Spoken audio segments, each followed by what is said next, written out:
Once again, we have the privilege of welcoming Rabbi Leib Tropper in our DAAS Torah series. Today, Rabbi Tropper, one of the things that's concerning many people today is how life becomes routine. Just the same thing day in, as people say, sometimes the same old, same old. That can apply also to things in Judaism, where a person just does things by rote, and suddenly a person finds that what they're doing are mitzvahs with a lack of enthusiasm. How do we prevent this routineness, sameness, without taking away from the spontaneity, without taking away from the enthusiasm? How do we energize both our Judaism and our lives? As an educator, I came across this question a number of times.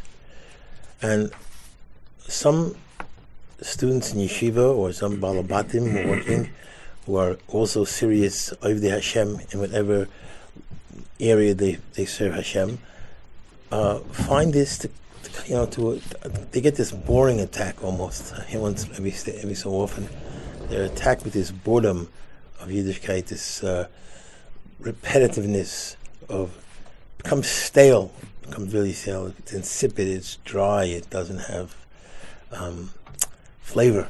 It's flavorless. And the Torah does say, "Vayu hadvarim ha'ela asher anechi mitzav eschem hayom." What do Chazal tell us on this Peretz? It tells us, "B'chol yom v'yom yiyu beinecha kachadashim." So we need chiddush. We need newness in life. It's very hard for us to continue mitzvah performance when there's no enthusiastic newness in this, and it's all kind of stale, dry. The how is just as important as the what you're doing. Giving tzedakah without that enthusiasm, without that gemutlichkeit, without that warmth that we should have, devaluates the mitzvah tremendously. Any mitzvah. We don't understand exactly how much dimension is added to the mitzvah when it's done with the simcha, with the excitement, with the enthusiasm, with the dvarim shabbalei, with the words of the heart as well, that they join, they merge with the dvarim shabbapeh, where you say things, simply saying a thank you, but dwelling on the thank you for half a second before you say it, or after you say it, or during when you say it, and what you mean when you say thank you. Those things are not just small things. They really change a person's perspective for the better, and they excavate him out of a routine that paralyzes any freshness that he could have. So how do we do that?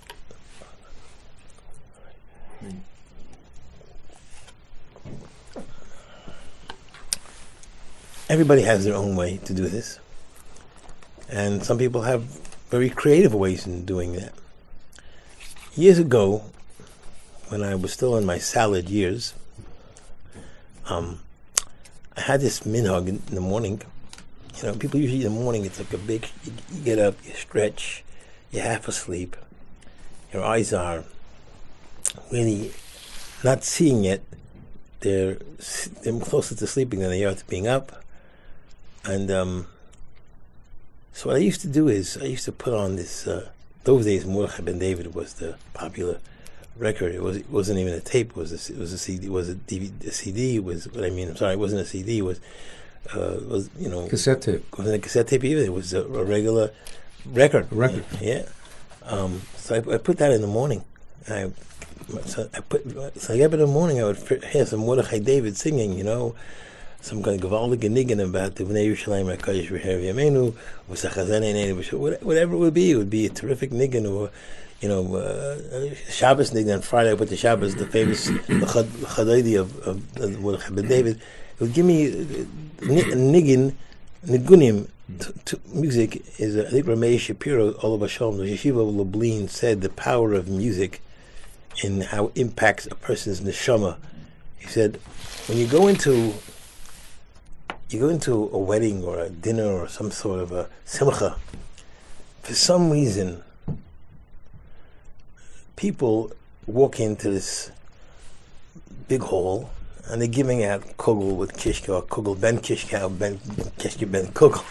All kinds of food that they're giving out, and all kinds of, smorgasbord that cost, more than the wedding cost. And but the heart, people's hearts, the attendees' hearts are really jumping with the music somehow. Even though they're eating and chewing, and even you some gluttonous people sitting there, but there's something they're moving with the music. That's the koyach of niggin. That's the koyach of music. It makes you move. It gives you a neshama power. Inserts the neshama power into you, like you go with the spinach of the neshama, like sometimes. You can't all carry a record player or a tape recorder or today. Okay, so we have our own eternal music. So let's get to that. I remember they wrote in the journal of Rabbi Shapiro's yahrzeit many years ago, maybe 30, 40 years ago. They wrote that Rabbi Shapiro, a Talmud, called him. He said Rabbi Shapiro was like a one-man band. Meaning to say, what that means to say is that he was able to kovish, he was able to conquer people's hearts by the music. That he's like that person in the band. Everybody just moves around with the band, the music, the playing. And when he would talk and he would be somewhere, there's something about him that was so musical, so captivating, that he was able to capture people's hearts with that. What the music means sometimes for many people is the chiddush, newness. It's not just it takes away the staleness of a mitzvah performance and makes it alive. It makes it new. It's machaye mesim. The mitzvahs, they feel like they're dead, they're flat, they're horizontal, they're not like alive, walking inside of you. With the music is the body that you walk with that mitzvah, with it. So, as you mentioned, we have ways in putting in machines for hearts. We have no ways of putting machines for music in our hearts. So what do? There are ways that a person could work on themselves. There's no Rosh Yeshiva Zachron Laracha, Moran Rav Sheinberg Peretz, who you were as well close with many times. He would always tell us, and when he was telling me, he would say, Rav Leib, or Leibullah, he would say, there are no shortcuts in Yiddishkeit. America, on the fast track that we are today, we're looking for shortcuts for anything. We're looking for shortcuts in davening, for tefillin, for Hashayotza, we're looking for anything that takes less time, anything less effort. We want less effort for everything. Instant gratification is fast. Well, that's not. It's more than instant gratification. It's the elimination of the major part of the mitzvah, which is the effort, the connection, the bonding to Hashem through the performance of the mitzvah, not just getting it done. We don't get things done in mitzvahs. We do things, and we do mitzvahs. We get involved in the mitzvah, and the involvement what used to be and what should be now. And there's no reason why we have to say, well, today's day and age. There is no today's day and age. It's nonsense. It's conservative reform, and who knows what else. Today's day and age, we could go and inject excitement into people's life with the person, the Rabbi or the chaver or the mentor that the person has, a certain simchas hachayim that will give him a really freshness. B'chol yom v'yom yiyu beinecha kachadoshim. Every day I'm going to make this new. I'm not doing today's mitzvah because of yesterday's mitzvah. I did yesterday's mitzvah because yesterday I had a mitzvah to do it, and today I'm doing it because today I have a mitzvah to do it. And don't let it drag along, limping on yesterday's mitzvah. It's not limping yet. It's walking on 2 feet on today's mitzvah. I have a mitzvah today to daven. I have a mitzvah today to give tzedakah. So I take up my penny and I say, 1 second. I hope everything goes well with you. You do it in a way that it's, and then you walk away, you feel that you're not just being so prosaic about it. It's not just like a little thing like hanging on you like a bulldog, this mitzvah, like a tzedakah or brachas. When you sit in an orange and you make a bracha, Baruch atah Hashem Elokeinu melech haolam, borei priya eitz. So think about what like a borei priya eitz. You're dying for an orange here. You found an orange, you bought an orange. You make a bracha, borei priya eitz. Hashem created the eitz. It didn't happen here by itself. It wasn't, you didn't yarshin it from your mother-in-law. So borei priya eitz. There is a Baruch atah Hashem Elokeinu melech haolam. So every day you can find chiddush on those words. You just have to be committed to want to do that. Rav Nachman Bullman once said, Nachman Bullman Zatzal once said to all of us that he had been davening Shemona Esrei for 6 decades, and not one Shemona Esrei in those 6 decades, the 60-some years, was the same. That's beautiful. That's beautiful. That is beautiful. I mean, if a person could achieve that in life, wow. That's like a wow. But by the same token, Rabbi Tropper, as you had once pointed out, you said that part of the beauty of people like Rav Shach Zatzal and Rav Moshe Zatzal was they eat the same breakfast every day. Okay, so we're going to get to that in a second. That's a beautiful point, Peretz. I appreciate you mentioning that, because I was going to either thinking whether I should mention, not mention it, but I think this is a point. Davening in the same, in the same place, it's brought down that a person should try and daven in the same place. So there is a certain inyan to regilas, to custom and habit. But what Rabbi Tropper is saying, that to be habituated to have it without the enthusiasm, that's a good thing or a bad thing? I think needs a conversation, Peretz. It needs a conversation. We're not going to cover a conversation right now, the whole thing, but we're going to point out the very important thing that I think that I heard from Mashgiach of which wasn't printed. The word was never printed in any of Rav Wolbe's forums. Mashgiach HaGoyin HaTzadik, Rav Leib Tropper. He said, we're saying davening. We say it in the morning. He says, "Who's been taim ha'omer?" Says Mishnah Pirkei Avos. It says, "Have you asked kanemer giba kari, ras katzfi, etc., etc." Lasses utzedem yichashiv b'shemayim. Right, it's Kalkanesher also. I wasn't going through every detail of each one, but there's a point in that. The question that Rav Wolbe asks is, why is the Mishnah giving us all of a sudden decided that we need a class in zoology to figure out? Why don't they say you should be a Zorez, you should be a Kal, you should be light-spirited, you should be fierce like a lion? Why is this? So he said something very a simple profundity. I think it's important that our participants take this word and not let that shouldn't be a word for Sheva Brachas or for Bar Mitzvahs. It should be a word that for you, each one of us, every day. Rav Wolbe says the reason why we say Hevi Az Kanem Kalkanesher and all those things, Giba Kari, Raskatzvi, is because when the Ari has to be stark, he doesn't look at an Orchas Tzadikim. Okay, I have to be stark now. Became a Teva. Targilenu! Became a Regilas, habituated that he's that way. Ari is, after a few times, becomes like a part of his nature. That's second nature to him. And that's what we should do as well. And that's what we mean, B'Sargilei. We don't mean to eliminate the simcha and the excitement and keep the prosaic and keep the stale. We don't mean that. But what we're doing shouldn't have to have a consultation every day that, okay, let me go back to the Musa Sefer and let me see how to do it. And let me go back to think about it. There should be a certain regulus that could allow you to have the reflex kesher to do it. I want to do it the way I'm supposed to do it. With excitement, with slavus, with a way that awakens you, the shaman, the ramachi, sagidim get woken up by this enthusiasm, excitement that one has. And I was just mentioning to you before, Peretz, that the quality of the quantity of the mitzvah and the mitzvah itself, the quality of the mitzvah is defined by the how of the mitzvah, how you perform the mitzvah.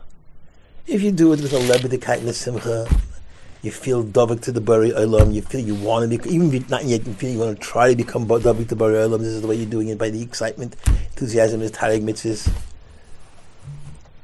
then you become a person who becomes ultimately the Eved Hashem, b'simcha as well.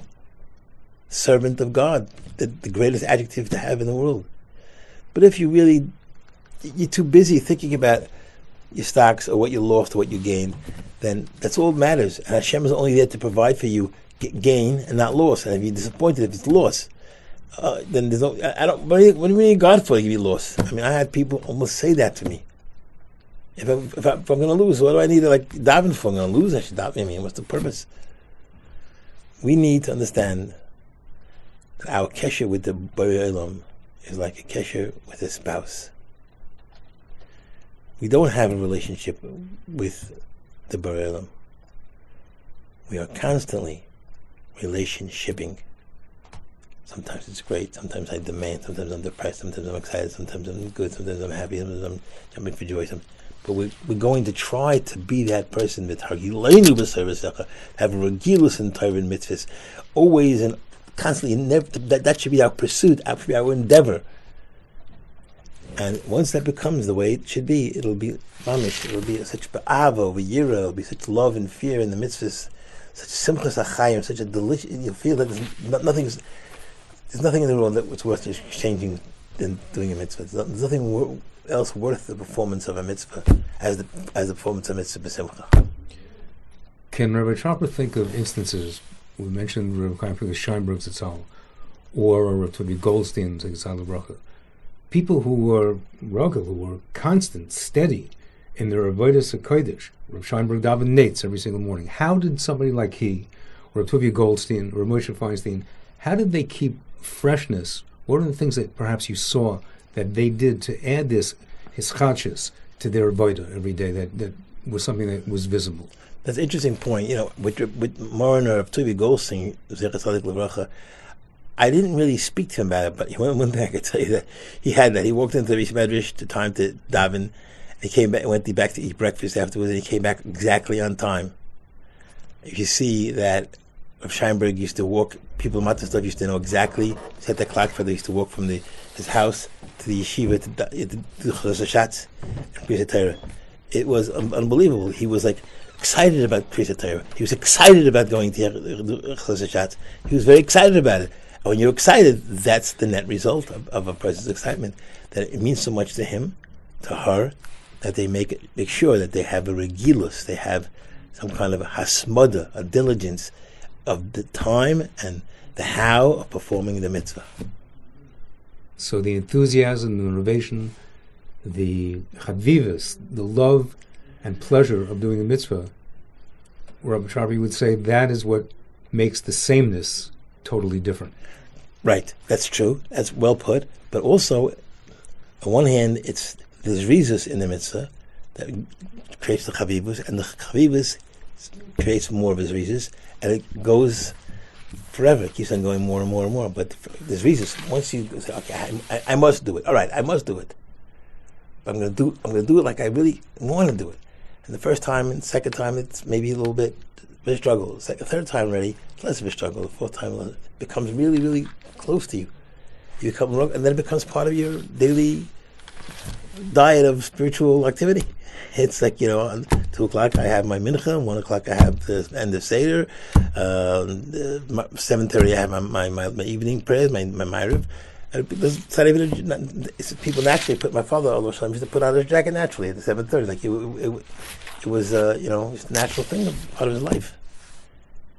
Yes, I'm sure that there's a certain gabrus, there's certain surmounting that must be done initially when a person first encounters the oil of mitzvahs. It is called an oil, but the oil becomes less and less and less as we embrace it in a way that we demonstrate a regilus in the mitzvah, a regilus, a habituation of performing the mitzvah, and as we mentioned before, also the kind of simcha to feel that this is the greatest thing you've done the whole day today. You've done a lot of things, but it's the greatest thing you've done is given nachas ruach to the Borei Olam. I wish we all could, as Hashem, even get off center with this particular thing, not stay in the same place. I don't expect like a little discussion from somebody who's not, a real nobody, just to change, make metamorphosis and things should turn around upside down. But I would wish, I mispal that all of us should gain a little bit and perhaps start getting off center that the Eibusher should help us from there on to go closer to Him and closer to Him and closer to Him and closer to Him. But we need to get out of center. We need to move. Thank you very much. Thank you very much, Rav Leib Tropper. And we'll join you again, Be'ez D'Shem, in our next edition of DAAS TORAH. Thank you.